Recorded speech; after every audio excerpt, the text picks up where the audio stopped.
Há uma imagem poderosa que nos vem à mente quando pensamos em Jesus, a de um contador de histórias.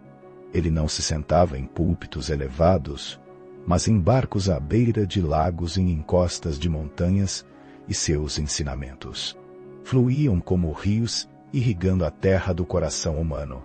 Jesus usava parábolas para desvendar os mistérios do reino de Deus, de uma forma que ressoe com o coração e a mente. Sem cair em frases vazios, eram histórias parábolas, pequenas narrativas que à primeira vista pareciam simples, mas que carregavam a profundidade de um oceano. A vós vos é dado conhecer os mistérios do reino de Deus, mas aos outros por parábolas. Lucas capítulo 8, versículo 10. Esta afirmação de Jesus é mais do que uma explicação. É uma chave para desvendar a própria excelência de seu ministério. Por que parábolas? Por que não apenas proclamar a verdade de forma direta e inquestionável? Cumpre a profecia de Salmos. A resposta está na própria natureza do reino de Deus e na maneira como a verdade divina se revela. Primeiro, as parábolas eram um convite à reflexão, não uma imposição de dogma. Pense na parábola do semeador. Jesus descreve um semeador que lança sementes em diferentes tipos de solo. Alguns caem à beira do caminho e são pisoteados. Outros em solo pedregoso, onde brotam rapidamente, mas murcham. Outros entre espinhos que sufocam o crescimento.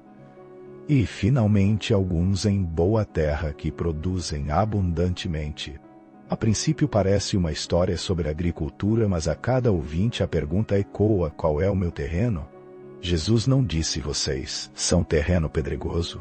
Também não disse: vocês são boa terra. Ele apresentou a imagem, e o trabalho de reflexão era de quem ouvia. Quem tem ouvidos para ouvir, ouça Mateus capítulo 11, verso 15. Essa abordagem respeita a liberdade humana e estimula o crescimento interior em vez de forçar uma aceitação passiva. As parábolas também protegiam a verdade. Suas parábolas revelavam verdades e mistérios profundos. Mateus capítulo 13, versos 34 a 35. Em um mundo onde o poder religioso e político dos fariseus e dos macabeus frequentemente buscavam aniquilar vozes dissonantes, Jesus, com sua sabedoria divina, sabia que a verdade pura e sem filtros poderia ser mal compreendida, distorcida ou até mesmo usada contra ele e seus seguidores. Imagine se Jesus tivesse revelado abertamente todos os mistérios do reino de uma só vez, sem a linguagem codificada das parábolas. Aqueles que não estavam prontos para a verdade, que tinham corações endurecidos ou interesses egoístas, poderiam ter usado essa informação para propósitos destrutivos.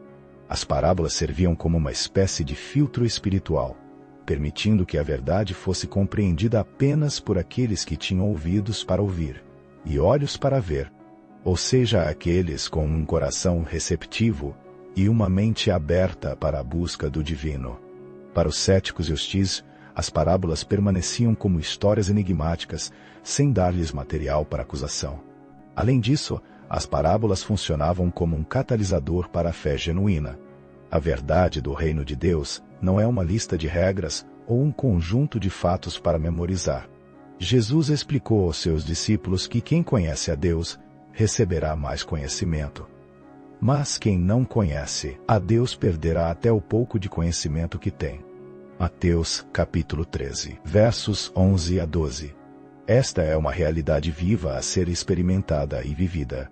As parábolas não são meras lições de moral.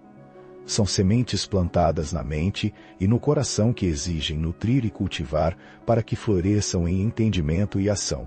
Elas demandam um engajamento ativo. Você não pode simplesmente ouvir uma parábola e ir embora sem que ela tenha mexido com algo dentro de você.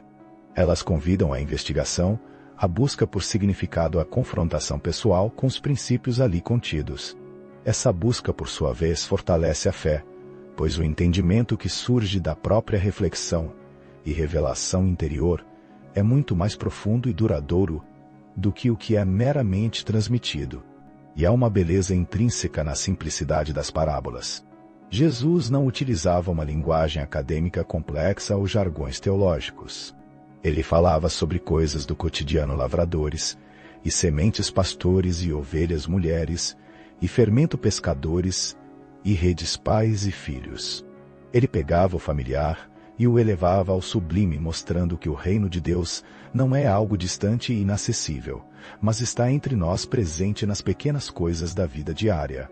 Ele nos ensinava a ver o divino no ordinário, a encontrar o sagrado no secular.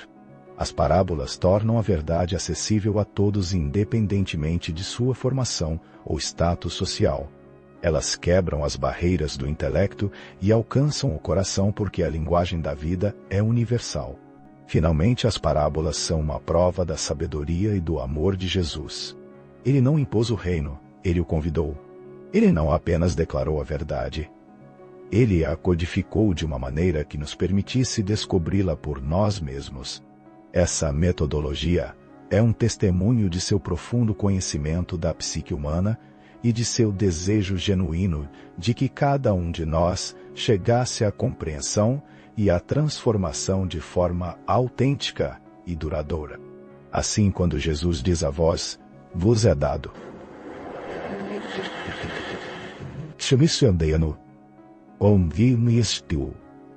Há dado conhecer os mistérios do reino de Deus. Mas, aos outros por parábolas, ele não está criando uma elite espiritual. Ele está revelando um princípio divino. A verdade, para ser verdadeiramente recebida, precisa ser buscada. Marcos capítulo 4, verso 12. Para que vendo vejam e não percebam, e ouvindo ouçam e não entendam, para que não se convertam e lhes sejam perdoados os pecados. As parábolas são um mapa, mas a jornada da descoberta é nossa. Elas são o código para desvendar os segredos do reino de Deus, um reino que não está em algum lugar distante, mas que reside dentro de nós, e à nossa volta, esperando ser compreendido, vivido e desfrutado. E a cada vez que nos permitimos mergulhar em uma parábola de Jesus, estamos participando dessa busca sagrada, descobrindo não apenas os mistérios do reino, mas também os mistérios de nós mesmos. Lembre-se, Jesus disse: o reino de Deus está dentro de vocês. Lucas capítulo 17, verso 21. Agradeço sua curtida. Inscreva-se, compartilhe e leve a mensagem do Evangelho para mais pessoas. Quem tem ouvidos para ouvir, ouvirá. Deus seja contigo.